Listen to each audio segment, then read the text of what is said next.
하나님의 말씀은 신명기 6장입니다. 신명기 6장 4절 말씀부터 9절 말씀까지 제가 봉독해 드리도록 하겠습니다. 4절부터 9절 말씀이 되겠습니다. 이스라엘아 들으라. 우리 하나님 여호와는 오직 유일한 여호와이시니 너는 마음을 다하고 뜻을 다하고 힘을 다하여 내 하나님 여호와를 사랑하라.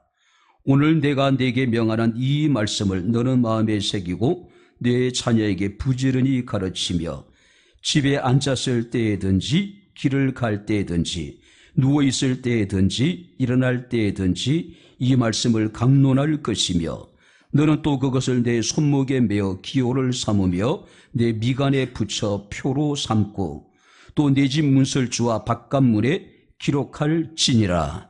아멘. 할렐루야. 자, 우리 옆에 있는 분들과 하나님 우리와 함께 하십니다. 인사하겠습니다. 하나님 우리와 함께 하십니다. 할렐루야. 사자성어 가운데 객권 위기라고 하는 여러분들이 말이 있더라고요. 책은 펴놓기만 해도 그 유익하다라고 하는 뜻을 가지고 있습니다. 책을 펴놓기만 해도 유익이 된다는 겁니다. 하나님의 말씀을 펴놓기만 해도 우리에게 유익이 됩니다. 할렐루야. 그 말씀 우리가 온전한 믿음으로 읽기만 한다면 훨씬 더 우리에게 유익이 되지 않을까요?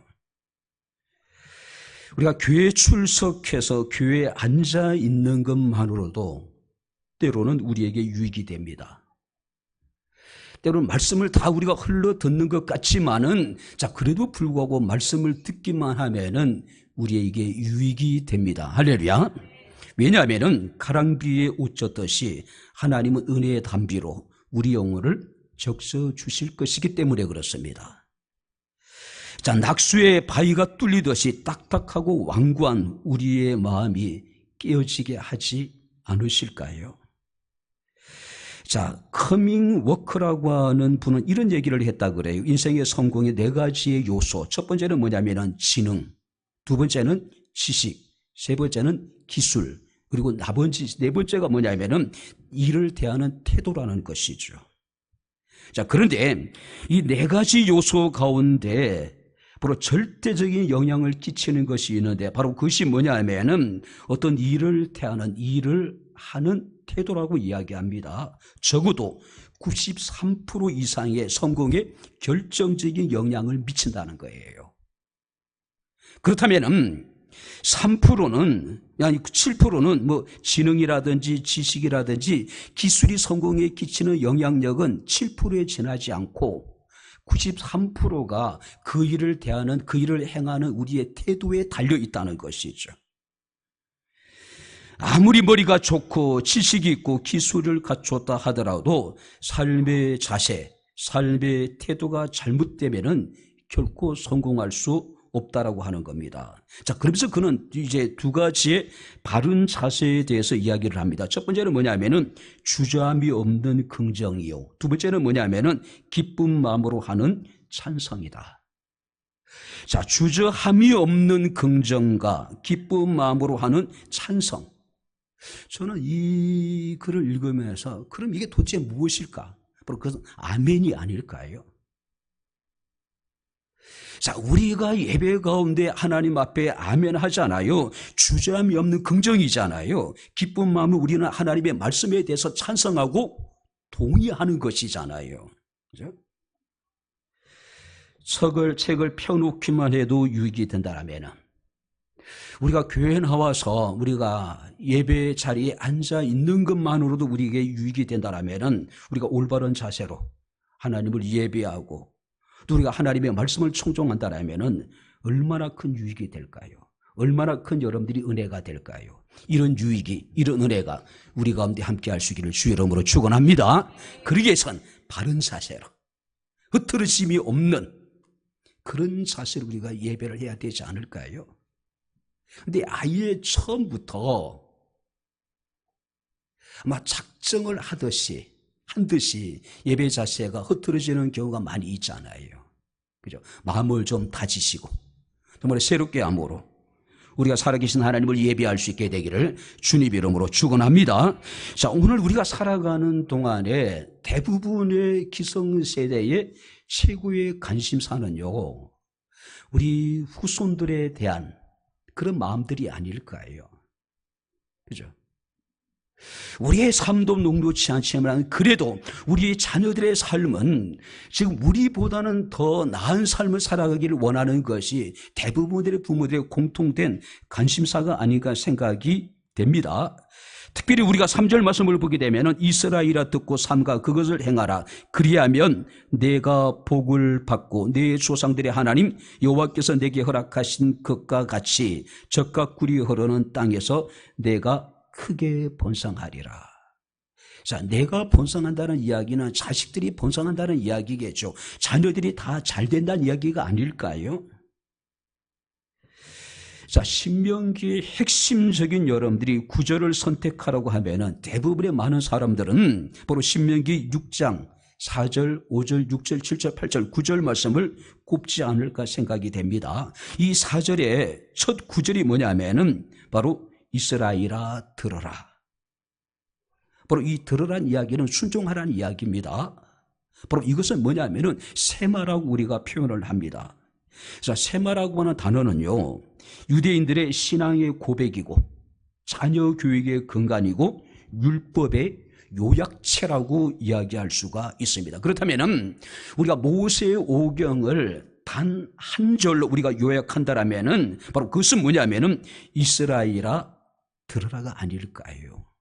왜냐하면 우리가 하나님의 말씀을 듣게 될 때 우리가 복을 받게 될 것이고 하나님의 말씀을 듣게 될 때 하나님께서 우리를 번성하게 하실 것이기 때문에 그렇습니다. 실제적으로 우리는 이스라엘을 보면서 참으로 하나님 이스라엘을 특별히 사랑하신다는 것을 우리가 느낄 수가 있습니다. 아니 어쩌면은 모든 천하 민족 가운데 하나님께서는 이스라엘을 지독하게 편애하시는 것 같아요. 그죠? 전 세계에 흩어져 있는 유대인들의 수가 약 1,500만이라고 이야기를 합니다. 우리나라 인구에 여러분들이 4분의 1에 지나지 않는 거예요. 한반도 인구에. 그죠? 여러분들이 남한 인구, 해외에 흩어져 있는 동포까지 합치면은 막 6천이 좀 넘어갈 텐데 1,500이라는 것은 4분의 1에 지나지 않는 아주 여러분 소수 민족입니다. 자, 그래도 불구하고 여러분 노벨 수상자의 3분의 1이 유대인이라고 이야기를 합니다.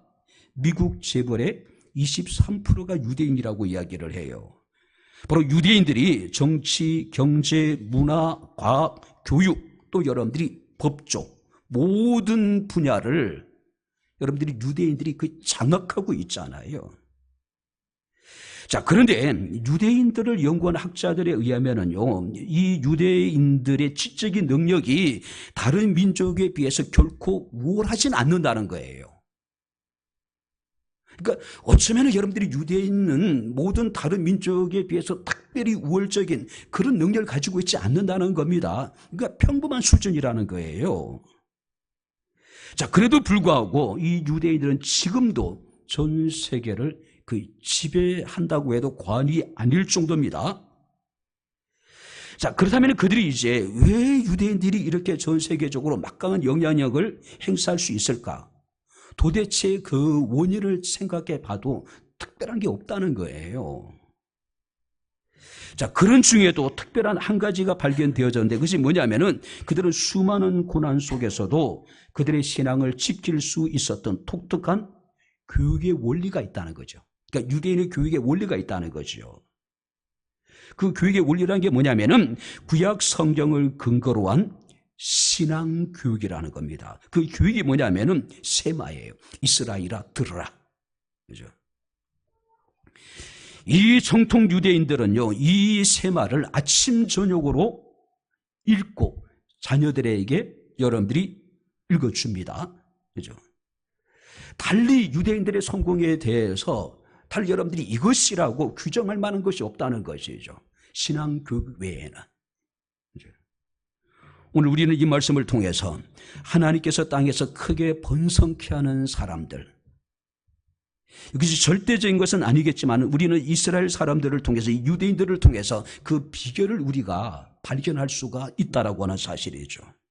구체적으로 하나님의 사랑을 받은 자, 하나님의 특별한 남다른 은혜를 입은 사람들은 어떤 사람들일까? 우리가 몇 가지로 함께 말씀을 살펴보면서 함께 은혜를 나누도록 하겠습니다. 자, 4절 5절 말씀 우리 다시 한번 같이 읽겠습니다. 이스라엘아 들으라, 우리 하나님 여호와는 오직 유일한 여호와이시니 너는 마음을 다하고 뜻을 다하고 힘을 다하여 내 하나님 여호와를 사랑하라. 내 하나님 여호와를 사랑하라. 그런데 이 신명기 6장 4절에 여호와를 사랑하라고 하는 이 하나님의 명령이 있기 전까지는요, 어디에도 여호와를 사랑하라고 하는 명령은 없어요. 창세기에도 출애굽기에도 레위기에도 민수기에도. 자, 대부분 하나님의 관계에 있어서 이스라엘 사람들에게 하나님께서 명령하시는 것은 바로 믿는 겁니다. 하나님을 경외하는 겁니다. 하나님을 두려워하라는 겁니다. 하나님께 순종하라는 거예요. 근데 신명기 6장 4절 말씀이 이르게 되면은 여호와를 사랑하라. 처음으로 하나님을 사랑할 것에 대한 명령이 주어지게 된다고 하는 겁니다. 자, 그런데 모세는요, 왜 이스라엘 사람들이 여호와를 사랑해야 되는지, 왜 우리가 여호와를 사랑해야 되는지 그 사랑의 근거를 우리에게 제시해 주고 있는데 그게 4절에 나타나 있습니다. 이스라엘아 들어라, 우리 하나님 여호와는 오직 유일하신 여호와이시니. 할렐루야. 유일하신 하나님이시기 때문에 우리가 하나님을 사랑해야 된다는 것이죠. 하나님은 이방 사람들이 섬기는 우상들과는 다른 유일하신 하나님입니다. 하나님은 절대적인 주권을 가지고 계신 하나님이란 사실이에요. 그렇기 때문에 여호와를 사랑하라고 지금 말씀을 하고 있습니다. 특별히 여기서 우리가 여호와를 사랑한다라고 하는 것은 구체적으로 다양한 의미를 가지고 있는데, 먼저 사랑한다는 의미는 뭐냐면은 감성적이거나 감상적인 그런 사랑이 아닙니다. 그러니까 여러분들이 유대인들에게 있어서 이 사랑이란 개념은 뭐냐면은 항상 행동을 여러분들이 수반하는, 행함이 전제되어진 것을 의미하고 있는 겁니다. 그래서 우리가 신명기 10장 18절 말씀을 보게 되면은 고아와 가부를 위하여 정의를 행하시며 나그네를 사랑하여 그에게 떡과 옷을 주시나니. 자, 여호와는 나그네들을 사랑한대요. 사회적인 약자들을 사랑합니다. 근데 그냥 사랑하는 것이 아니라 그 사랑은 구체적으로 나타납니다. 떡과 옷을 하나님이 주신다는 것이죠. 말로만 사랑하는 것은 우리가 진정한 사랑이라고 이야기할 수 없겠죠. 누구나 여러분 말로는 사랑할 수 있습니다. 근데 여러분들이 성경에서 말하는 사랑이라고 하는 것은 바로 행동하는 여러분들이 사랑이에요. 실천되어지는 사랑이라는 것이죠. 그래서 우리가 야고보서 2장 5절부터 한 15절부터 17절 말씀을 보게 되면은 만일 형제나 자매가 헐벗고 일용할 양식이 없는데 너희 중 누구든지 그에게 이르되 평안히 가라, 덥게 하라, 배부르게 하라 하며 그 몸에 쓸 것을 주지 아니하면 무슨 유익이 있으리요? 영혼이 없는 몸이 죽은 것 같이 행함이 없는 믿음도 죽은 것이고 행함이 없는 사랑도 죽은 것이다. 아니, 헐벗은 사람에게, 당장 굶주린 사람에게 야 평안해라, 야 몸을 따뜻하게 하라, 야 배부르게 많이 먹어라, 이렇게 말한들 무슨 의미가 있느냐는 얘기죠. 구체적으로 여러분들이 사랑을 실천하라는 이야기죠. 자, 뿐만 아니라 이 사랑하라고 하는 의미 속에는요, 충성이라고 하는 의미가 여러분들이 들어있습니다. 이 충성이라는 것은 주종관계 속에서의 충성. 그 아수르의 에셀 핫돈이라고 하는 왕과 관련된 여러분 조약문이 발견이 되어졌습니다. 이 아수르의 이 에셀 핫돈이라는 왕은요, 다른 나라를 정복하게 되면은 그 나라를 굴복시키고 조약을 맺습니다. 그 조약의 조항이 뭐냐면은 바로 나를 사랑하라는 거예요. 아니, 자기를 정복한 여러분 지배 민족의 왕을 어떻게 사랑할 수 있겠어요? 그죠? 근데 여기서 사랑이라는 것은 충성하라는 이야기예요. 절대적으로 순종하라는 이야기입니다. 자, 이제 조약의 내용을 충실히 이행하고 지정된 모든 명령과 규례에서 벗어나지 말고 오직 나에게 충성하라. 내 말에 순종하라. 그런 의미가 여러분 포함되어져 있는 겁니다. 자, 그렇다면 우리가 어떻게 하나님을 사랑해야 될까요? 성경 말씀 이렇게 기록하고 있습니다. 마음과 뜻과 힘을 다하여 사랑하라. 자, 마음은 감정이 아닌 의지와 지성의 중심입니다. 뜻은 생명, 호흡, 존재 자체를 의미합니다. 그리고 힘이라고 하는 것은 바로 넘치는 힘, 모든 에너지, 내가 가진 모든 자본까지 다 포함해서 나에게 헌신하라. 나를 사랑하라. 그러니까 사람의 의지와 자신의 지성, 또 자신의 생명, 호흡, 존재 자체, 자신의 힘, 모든 에너지, 자신이 소유한 모든 것을 가지고 나에게 헌신하라. 나에게 충성하라. 나를 사랑하라는 이야기죠. 자, 여기서 말하는 마음과 뜻과 힘이라고 하는 것은 우리가 가져 있는 모든 것. 그래서 본문을 보게 되면은 온 너의 마음, 그리고 온 너의 뜻, 그리고 온 너의 힘. 그러니까 모든 것을 여러분들이 포함하는 겁니다. 자신의 지식, 자신의 힘, 자신의 재물, 자신의 감정, 자신의 의지, 또 존재 자체, 전 인격적으로 하나님께 헌신하라. 하나님을 사랑하라. 마치 우리가 디모데후서 4장 6절 7절 말씀을 보게 되면 이 사도 바울은 자신의 떠날 시각이 가까움을 느낍니다. 그래서 그는 이런 고백을 합니다. 전제와 같이 내가 벌써 부어졌다. 하나님 앞에 희생의 제사를 드릴 때 포도주를 여러분들이 제물에 이렇게 붓습니다. 그러니까 바울은 여기서 전제와 같이 내가 벌써 부어졌다는 이야기는 완전히 자기의 자신을 여러분 쏟아 부어버렸다는 이야기입니다. 한 방울도 남기지 않고 자신의 전부를 쏟아 부었다는 이야기죠. 나는 선한 싸움을 다 싸우고 나의 달려갈 길을 마치고 끝까지 믿음을 지켰다. 바로 여러분 여기서 하나님을 사랑한다라고 하는 것은 마음과 뜻과 힘, 자기 자신의 모든 것을 하나님께 쏟아 부어버린 상태, 한 방울도 남기지 않고. 우리나라의 사교육비는 상상을 초월할 정도라고 이야기하잖아요. 수십조에 이른다라고 이야기를 합니다. 자, 그런데 아이들에게 있어서 이 IQ라고 하는 것은 성공의 20%만 기여할 수 있대요. 다시 말해서 우리가 여러분 세상적인 지식이라고 하는 것은 우리가 행복하거나 사회적인 성공을 위해서 절대적인 것은 아니라는 것이죠. 그것보다 더 중요한 것은 뭐냐면은 바로 감성지수라고 이야기를 합니다. 그 감성지수의 핵심이 뭐냐면은 바로 이 사랑이라는 것이죠. 자, 유대인과 다른 민족의 차이를 유대인들을 연구한 사람들이 하나같이 하는 이야기가 뭐냐면은 유대인들은 특별한 감성 지수를 가지고 있다는 것이죠. 이게 뭐냐면은 사랑이라는 것이죠. 하나님을 사랑하는 것. 하나님을 사랑하는 것. 우리가 좋은 대학을 들어가고 좋은 회사를 취직하게 되면은 우리가 성공했다라고 사람들은 생각합니다. 그것이 우리의 행복을, 우리 인생의 성공을 보장해 줄 것이라고 사람들은 생각을 합니다. 절대적인 것은 아니라는 것이지요. 우리가 하나님을 사랑하게 될 때에 하나님께서 우리 영혼을 잘되게 하실 것이고, 할렐루야. 하나님께서 우리의 범사를 잘되게 해 주실 것이고, 하나님께서 우리를 은혜 가운데 강건해 주실 것이다. 자, 그렇기 때문에 온 마음을 다하고 온 뜻을 다하고 온 힘을 다해서 여호와를 사랑하라는 것이죠. 자, 두 번째 말씀을 보겠습니다. 자, 6절을 우리 다시 한번 같이 읽겠습니다. 오늘 내가 네게 명하는 이 말씀을 너는 마음에 새기고, 두 번째 말씀이 뭡니까? 너는 마음에 새기라.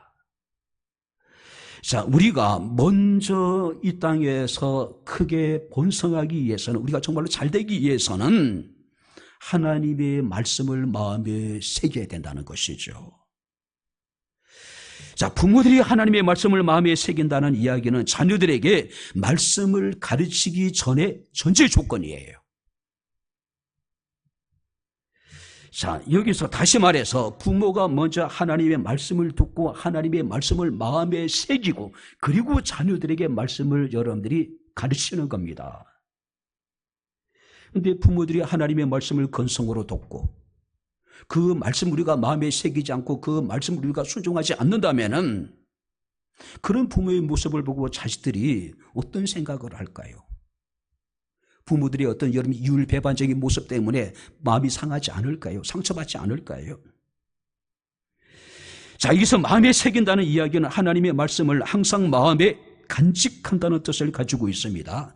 마치 우리가 시편 1편 2절 말씀을 보게 되면은 오직 여호와의 말씀을 즐거워하는 것, 그의 율법을 주야로 묵상하는 것, 이것이 하나님의 말씀을 마음에 새기는 것이고 이것이 하나님의 말씀을 우리 마음에 간직하는 것이 아닐까요?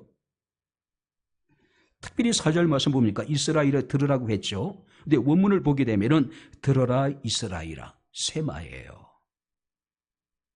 자, 여기서 강조되는 것은 듣는 겁니다. 오직 유일하신 여호와의 말씀을 들어야 된다는 것이죠. 자, 바울은 로마서 10장 17절에 이르기를 믿음은 들음에서 나며 들음은 그리스도의 말씀으로 말미암느니라. 할렐루야. 믿음은 하나님의 말씀을 들을 때에 하나님 우리에게 주시는 선물이라는 것이죠. 단순히 듣는 것이 아닙니다. 그 말씀을 마음에 새기는 것, 말씀에 간직하는 것. 그래서 사도 요한은 요한계시록 1장 3절에 이르기를 이 예언의 말씀을 읽는 자와 듣는 자와 그 가운데 기록한 것을 지키는 자들이 복이 있다. 말씀을 읽는 것도 좋습니다. 우리가 귀를 기울여 주의 말씀을 듣는 것도 중요합니다. 중요한 것은 읽고 들은 말씀을 구체적으로 삶을 통해서 지켜 행하는 것. 우리 교인들은 사실 이렇게 이제 표현에 조금 인색해요. 제가 예배를 마치고 나면은 김지수 목사님이 항상 손을 잡으시고 제게 하시는 말씀이 있습니다. 목사님, 은혜 받았습니다. 고맙습니다. 제가 유일하게 예배 끝나면 제가 김수수 목사님한테 이렇게 이제 인사를 받아요. 인사를 받는 표현이 이상하네요. 제가 전도사 때 담임 목사님이 계시잖아요. 근데 제가 모신 목사님들이 부흥회를 다니거나 아니면은 뭐 새벽 예배나 수요예배나 금요 기도회를 빠지는 경우가 많으시죠. 이게 참 희한하더라고요. 세계 교회가 다 그랬어요. 주부에 오늘 찬양 예배는 항상도 전도사입니다. 올라가잖아요. 그러면 교인들이 야, 가족들이 그런데 오늘 별미 먹으러 가자고. 매일 목사님 말씀만 듣다가 젊은 전사가 설교하니까 그분들에게 있어서는 별미잖아요. 근데 별미는 별미예요. 별미를 두 끼 세 끼 먹어보세요. 질려요.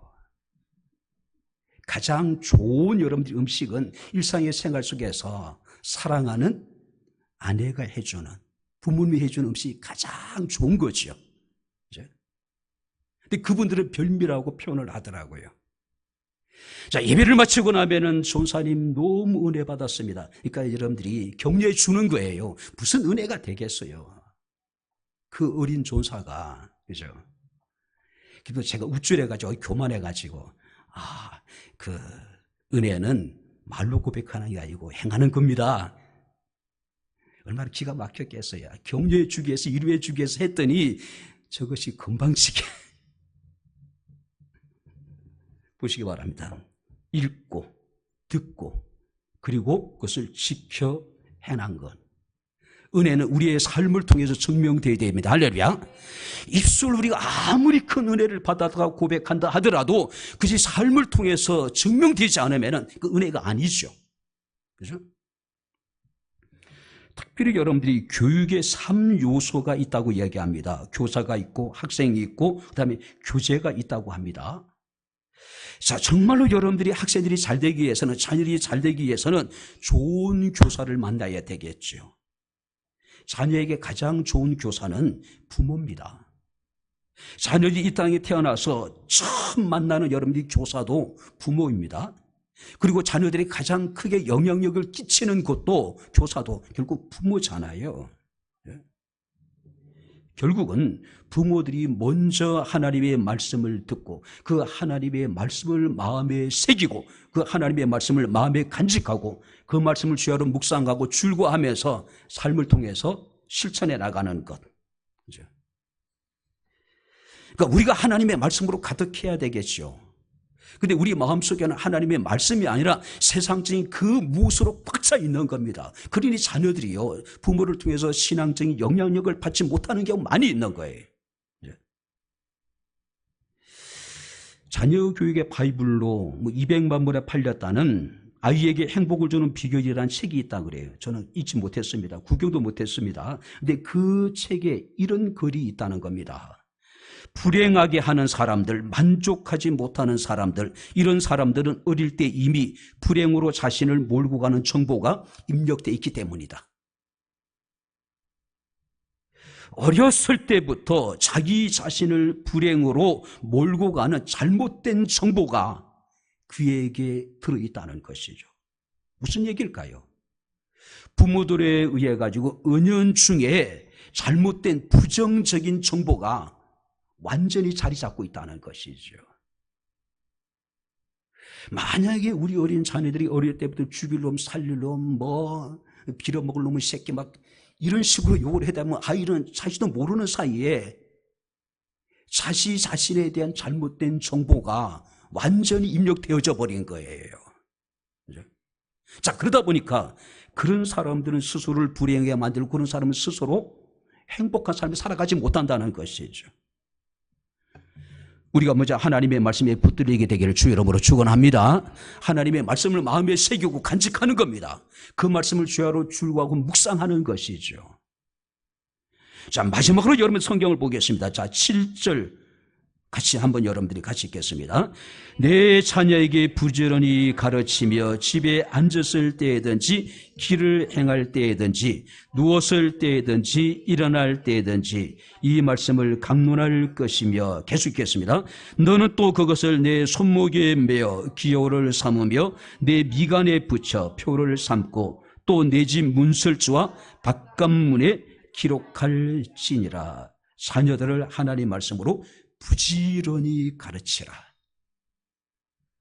우리가 여호와를 사랑하고 여호와의 말씀을 듣고 주의 말씀을 마음에 우리가 새기고 간직하고 그리고 너희 자녀들에게 하나님의 말씀을 부지런히 가르치라. 자, 여기서 부지런히 가르친다는 얘기는 단순히 읽어준다는 의미가 아닙니다. 칼이나 화살 쪽을 뾰족하게 날카롭게 가르라. 무슨 얘기냐면은 하나님의 말씀으로 자녀들의 영혼을 계속해서 찔러서 자극을 주란 이야기예요.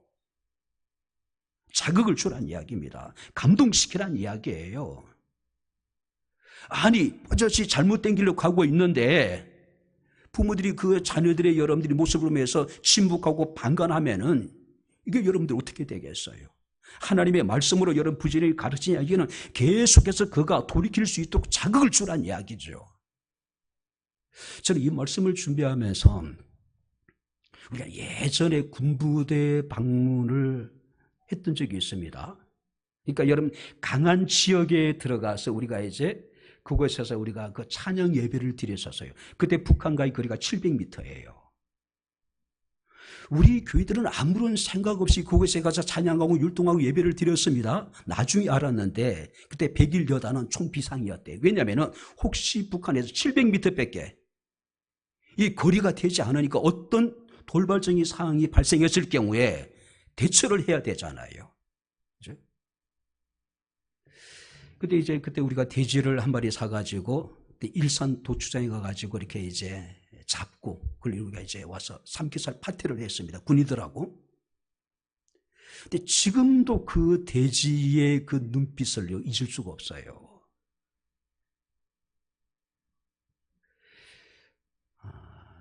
양돈장에서 한 마리를 샀습니다. 장로님하고. 그 다음에 이제 트럭을 태워가지고 갔어요. 차례를 기다리는 거예요. 근데 우리 차례가 왔습니다. 트럭을 가까이 댔어요. 뒤에 문을 열고 이제 돼지를 이제 그 좁은 그 통로로 집어내는데 이놈이 버텨요. 뭔가 느끼나 봐요. 버티면서 이놈이 저를 많이 쳐다보는데요. 그 눈이 너무 지금까지도 남아있는 거예요. 뭔가 호소하는 것 같고 살려달라는 것 같고. 근데 그렇게 눈이 예쁘더라고, 진짜예요. 근데 직원이 와가지고 쇠코챙이로요, 사정없이 팍팍 찌르더라고요. 그러니까 너무 아프니까 그 좁은 이렇게 이제 그 쇠파이프로 이제 이렇게 길을 만들었는데 그 안에 들어가더라고요. 가면서 계속 찔러요. 왜냐하면 이 돼지가 본인이 느끼는 것 같아요. 얼마 지나지 않아서 이제 다 절단되어져 나오더라고요. 여러분들 여기서 부지런히 가르치라는 이야기는 계속해서 자극을 주라는 거, 뾰족한 걸로 아이들이 격걸로 가지 못하도록 바른 길을 가도록요. 그죠? 근데 대부분 부모들이 침묵합니다. 방관합니다. 신앙은 개인적이니까 알아서 할 거라고. 때가 되면 하나님이 그를 다 불러주실 것이라고. 근데 그 때가 되기까지는 아이들은 언젠가는 어렵고 힘든 시기를 보내야 돼요. 그냥 돌아오겠어요? 아니잖아요. 하나님이 징계하시겠죠. 하나님 매를 드시겠죠. 그때서야 아이들이 천부여 의지 없어서 하면서 손들고 오겠죠. 그러기 전에 스스로 아이들이 돌이켜서 하나님 앞에 나올 수 있도록 부지런히 가르치라. 자극을 주란 이야기겠죠. 그죠? 자, 바벨론의 탈무드에 의하면은요, 유대인 남자아이가 태어나서 말을 하기 시작하면은 제일 먼저 이 신명기 6장 4절부터 5절, 6절, 7절, 8절, 9절 말씀을 들려준대요. 글을 배우면은 제일 먼저 그걸 읽게 만든다는 거예요. 또 역사적으로 보면 주 2세기에 랍비 아키바라고 하는 사람이 로마군에 의해 가지고 처형을 당합니다. 이 아키바가 마지막 숨을 거두기 전에 암송한 성경이 바로 이 신명기 6장 4절부터 이 9절의 말씀이에요. 자, 그런 전례를 따라 다른 순교자들도 죽음을 앞두고 그들이 마지막으로 하나님의 말씀을 암송하는데 그게 뭐냐면은 바로 이 신명기 6장 4절부터 이 9절의 말씀이에요. 그리고 모든 유대인들이 자신의 죽음이 이르게 되면은 그들은 마지막 신앙 고백으로 이 신명기, 이 세마의 말씀을 암송한다 그래요. 자, 그러다 보면은 유대인들에게서 이 세마라고 하는 이 여러분들이 말씀은 태어나서 제일 먼저 배우는 신앙의 고백이고, 그 다음에 그들이 임종할 때 마지막으로 하나님 앞에 드리는 신앙의 고백이 바로 이 세마라는 것이죠. 신명기 이 6장 4절부터 이 9절의 말씀이라는 것이죠. 자, 그렇다면 우리가 구체적으로 여러분들이 우리가 어떻게 자녀들에게 부지런히 가르쳐야 될까? 바로 그것은 보여주는 교육이 필요하다는 것이죠. 그것을 내 손목에 매며 기호로 삼았고 내 미간에 붙여서 표로 삼어라. 그러니까 하나님의 말씀을 늘 그들이 언제든지 자식들이 가까이 할 수 있도록 그것을 드러내 놓으란 이야기예요. 손목에 맨다는 이야기는 삶의 행동의 지침으로 삼게 만들고, 또 미간에 붙인다는 이야기는 모든 사고와 판단의 기준을 하나님의 말씀에 두게 하라는 이야기죠. 늘 볼 수 있도록 언제 어디서나. 특별히 9절 말씀을 보니까 내 집 문설주와 바깥문에 기록해서, 그러니까 욕실을 제외한 집안 구석구석에 하나님의 이 세마의 말씀을 기록해서 아이들로 하여금, 가족들로 하여금 그 말씀을 읽게 만들어라는 이야기죠. 드러내라는 이야기예요. 그래서 세마 교육은 보여주는 교육이라고 이야기합니다. 그죠? 늘 손쉽게 언제 어디서나 그들이 하나님의 말씀을 볼 수 있도록, 그죠? 해주라는 이야기겠죠.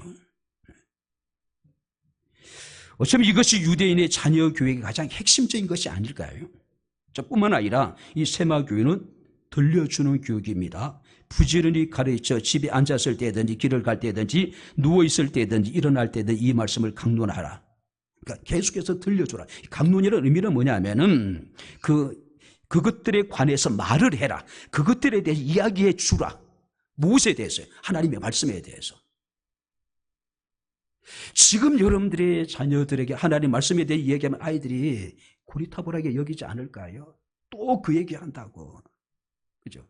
자, 그러다 보니까 부모들이 정말로 정작 일상의 생활 속에서 아이들에게 신앙적인 얘기를 제대로 못하는 경우가 호다예요. 자, 여기서 이 말씀을 강론하라는 이야기는 대화를 나누라는 이야기입니다. 계속해서 하나님의 말씀을 가지고 아이들과 대화를 나누라는 이야기입니다.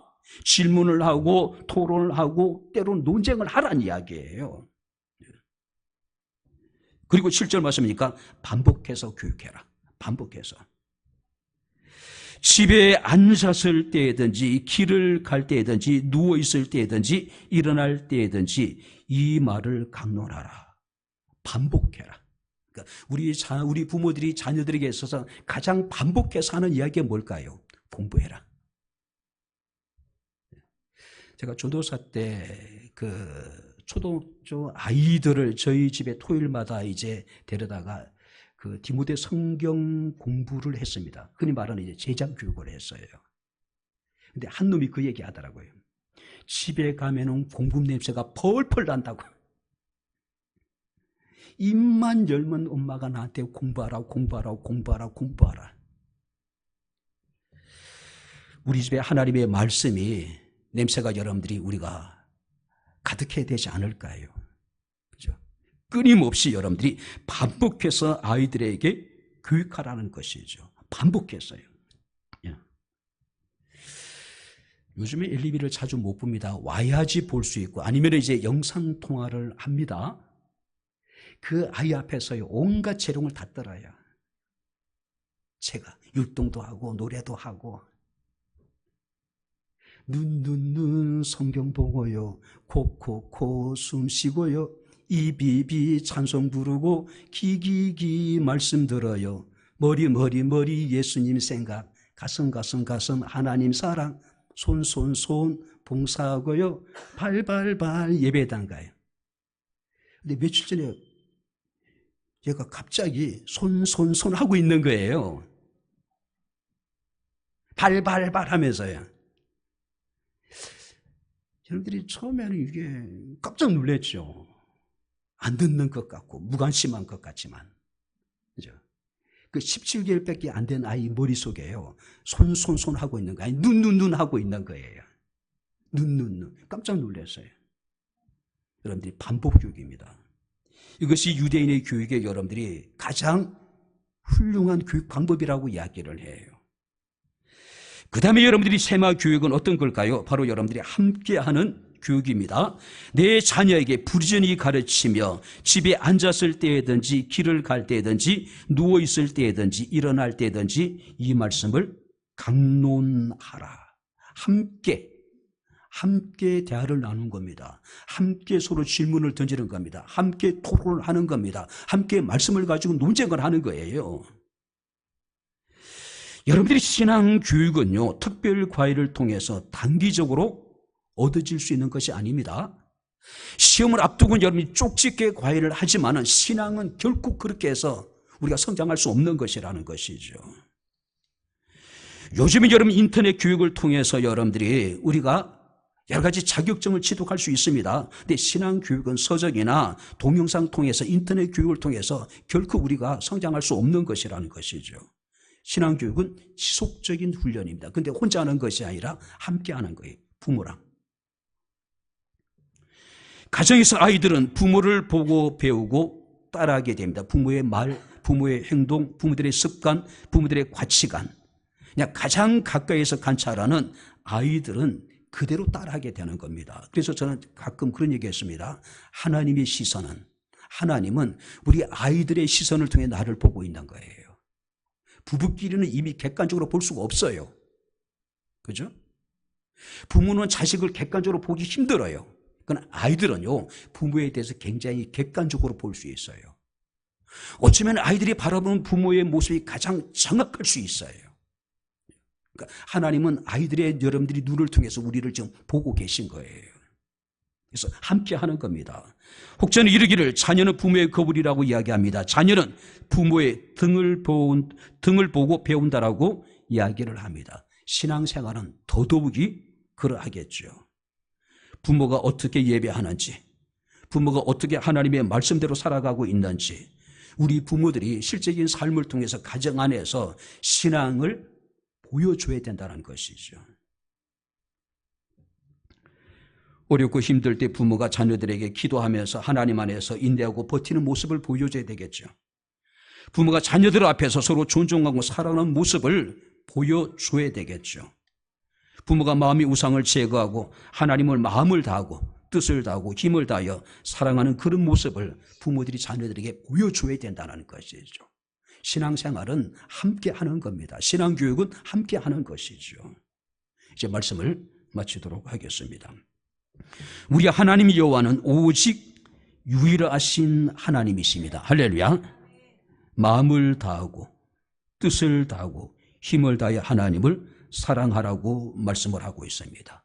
먼저 우리가 하나님의 말씀을 듣고 그 말씀을 마음에 새기라고 말씀하고 있습니다. 그리고 자녀들에게 부지런히 가르치라. 하나님께서 그런 가정을 즐겁고 행복한 가정으로 만들어주지 않을까요? 그런 자녀들에게 은혜를 베풀어 주시지 않으실까요? 내가 땅에서 크게 번성하리라. 내가 땅에서 잘 되리라. 이런 하나님의 은총이 우리 백향목교회 모든 성도들 가운데 함께할 수 있기를 주의 이름으로 축원합니다. 기도하겠습니다. 좋으신 나의 아버지 하나님, 우리 아버지 하나님의 은혜와 사랑을 진심으로 감사합니다.